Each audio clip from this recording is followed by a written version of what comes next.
Hello everyone, welcome to my YouTube channel. Already మనం అనోవా మీద ఉన్న 2 మెథడ్స్ మీద వీడియోస్ చేయడం అయితే జరిగిందండి. సో ఎవరైనా వీడియోస్ చూడకపోతే దయచేసి చూడమని రిక్వెస్ట్ చేస్తున్నాను. సో మనం ఇప్పుడు వచ్చేసి ఫ్రెష్ టాపిక్ వచ్చేసి డిజైన్ ఆఫ్ ఎక్స్పెరిమెంట్స్ అండి. సో ఈ డిజైన్ ఆఫ్ ఎక్స్పెరిమెంట్స్ వచ్చేసి మెయిన్లీ 3 ప్రిన్సిపల్స్ మీద బేస్ అయి ఉంటుందండి. One is replications, one is randomization, the other one is local control.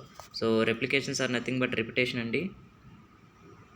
Randomisation అంటే మీకు తెలుసు, టర్మ్స్ అనేవి ర్యాండమ్గా ఉన్నాయి చూడడం. లోకల్ కంట్రోల్ అంటే మనం ట్రీట్మెంట్స్ తీసుకున్నా, లేకుంటే వెరైటీస్ తీసుకున్నా, లేకపోతే బ్లాక్స్ తీసుకున్నా హోమోజినిటీ అనేది అయితే మెయింటైన్ అవుతుందా లేదా. హోమోజినిటీ అంటే ఏంటి, ఈక్వల్గా ఉందా లేదా అనేది చూసుకోవాలి మనం. సో ఈ 3 ప్రిన్సిపల్స్ మీద బేస్ అయి ఉంటాయండి ఏది డిజైన్ ఆఫ్ ఎక్స్పెరిమెంట్స్. సో ఈ డిజైన్ ఆఫ్ ఎక్స్పెరిమెంట్స్ ఫర్దర్గా ఈ డిజైన్ ఆఫ్ ఎక్స్పెరిమెంట్స్ మీద మళ్ళీ మనకి 3 మెథడ్స్ ఉన్నాయండి.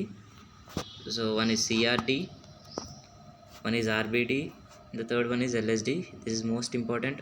మీరు ఇప్పుడు బీఎస్సీ 6th టైమ్స్ అవుతున్నట్టయితే సెకండ్ యూనిట్లో 100% పేపర్లో వస్తుందని నమ్మకం ఉన్న మెథడ్ ఏదైతే ఉందంటే అది ఎల్ఎస్డి అండి, లాటిన్ స్క్వేర్ డిజైన్ అంటాం.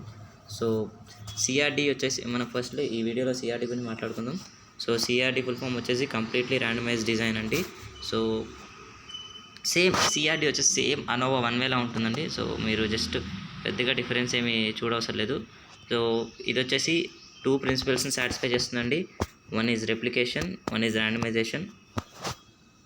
సో ఇక్కడ చూడొచ్చు మనం రిపిటేషన్ అయితే ఉంది కదండి. సో బి అనేది 2 సార్లు ఇక్కడ రిపీట్ అయింది.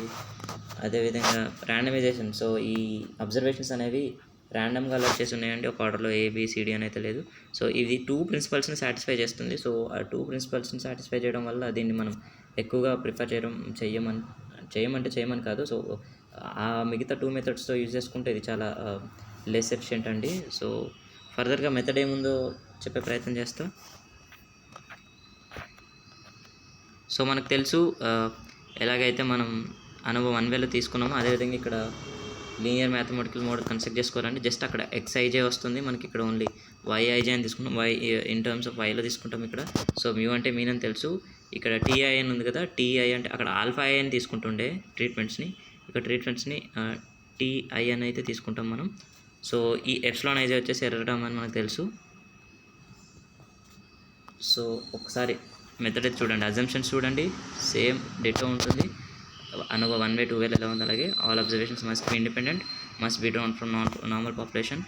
So additive in nature. అలాగే ఎర్రర్ వచ్చేసి దాని మీన్ వచ్చేసి 0, వేరియన్స్ వచ్చేసి sigma square if normally distributed. So null hypothesis వచ్చేసి అక్కడ మనం ఆల్ఫా వాల్యూస్ ఈక్వల్స్ టు 0 అని తీసుకుంటామండి. ఇక్కడ ట్రీట్మెంట్స్ని టీతో డిఫరెంట్ చేస్తాం, టీఐతో. So T1 equals to T2 equals to T equals to 0 అని తీసుకున్నాం. అదేవిధంగా దాని respect alternative hypothesis not equal అని తీసుకున్నాం. సో స్టాటిస్టికల్ అనాలిసిస్ కూడా ఒకసారి చూడండి. ఐత్ మీన్ వచ్చేసి మనం చెప్పే కదా జే సమ్మేషన్ తీసుకుంటాం కదా. సో జే సమ్మేషన్ ఆర్ఐ అండి ఇది. సో టిల్ ఆర్ఐ వరకు ఉంది. J equals to 1 to RI YIJ divided by RI. So ఇది ఐత్ ట్రీట్మెంట్ యొక్క మీన్ అండి. అలాగే టోటల్ మీన్ వచ్చేసి double summation YIJ by TRI. So T వచ్చేసి టోటల్ ట్రీట్మెంట్స్ నెంబర్ అండి. అదేవిధంగా ఆర్ఐ వచ్చేసి జే సమ్మేషన్ది. సో సేమ్ 1వే లాగండి, మనకి పెద్దగా డిఫరెన్స్ లేదు. అక్కడ ఆల్ఫా అని తీసుకుంటున్నాం, ఇక్కడ టీ అని తీసుకుంటాం, అంతే తేడా. సో తెలుసు కదా ఈ ఎస్టిమేషన్ ఆఫ్ పారామీటర్స్. సో ఇక్కడ పారామీటర్స్ ఏముంటాయి మనకి, మీరు చెప్పే ప్రయత్నం చేసుకోండి. సో ఏముంటాయి, మ్యూ, అట్లానే టీఐ, అక్కడైతే మ్యూ ఆల్ఫా అని ఉంటాయి. జస్ట్ నేమింగ్ అనేది అయితే మారిందండి అంతే, డిఫరెన్స్ అయితే మీకు ఏం కనబడదు ఇక్కడ. సో అవి రెండింటిని ఎర్రర్ని ఈక్వేట్ చేసుకొని చూసుకోండి. Very sorry. సో ఎర్రర్కి ఈక్వేట్ చేసి చూసుకోండి.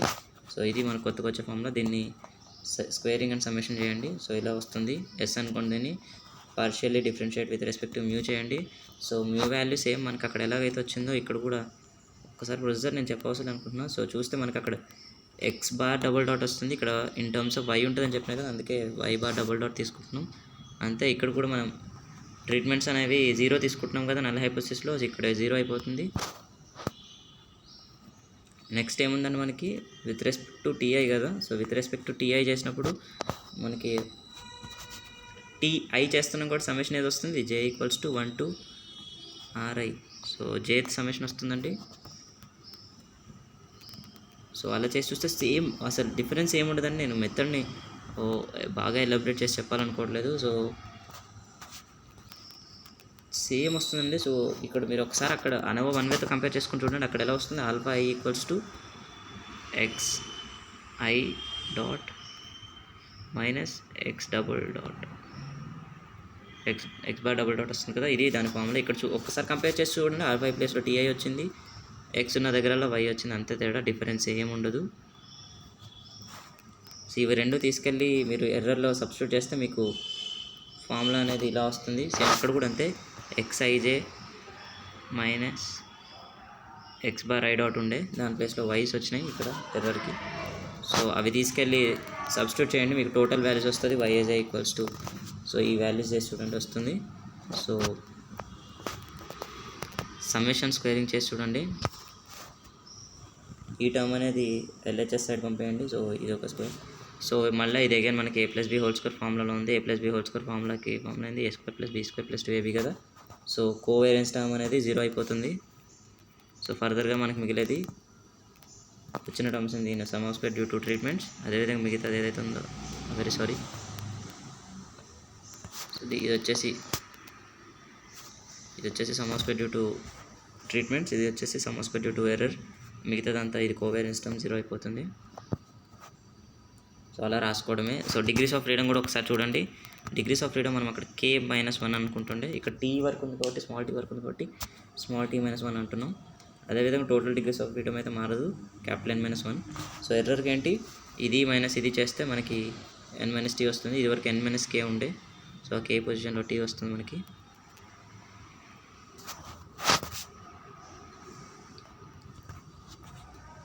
సో ఫర్దర్గా వెళ్ళి చూడండి, మెయిన్ సమ్ ఆఫ్ స్క్వేర్ కూడా అంతే, some of square due to treatments by respect to degrees of freedom. అదేవిధంగా ఎర్రర్ కూడా టెస్ట్ స్టాటిక్ స్టిక్ చూడండి ఒకసారి, సేమ్ మనకి ఏది మారదండి, సేమ్ అనోవా వన్ వే లాగా ఉంటుంది. ఒకసారి టేబుల్ కూడా చూసే ప్రయత్నం చేసి చూడండి. ఏం లేదు, డిగ్రీస్ ఆఫ్ ఫ్రీడమ్ ఒకటే k-1 ఉండేది, ఇక్కడ t-1 తీసుకుంటున్నాం. సో అంత ప్రొసీజర్ సేమ్ అండి, సో కన్క్లూజన్ కూడా సేమ్. సో ఇది వచ్చేసి సిఆర్డి అండి. మనం నెక్స్ట్ వీడియోలో వచ్చేసి ఆర్బిడి చూద్దాం. So thanks for watching my video.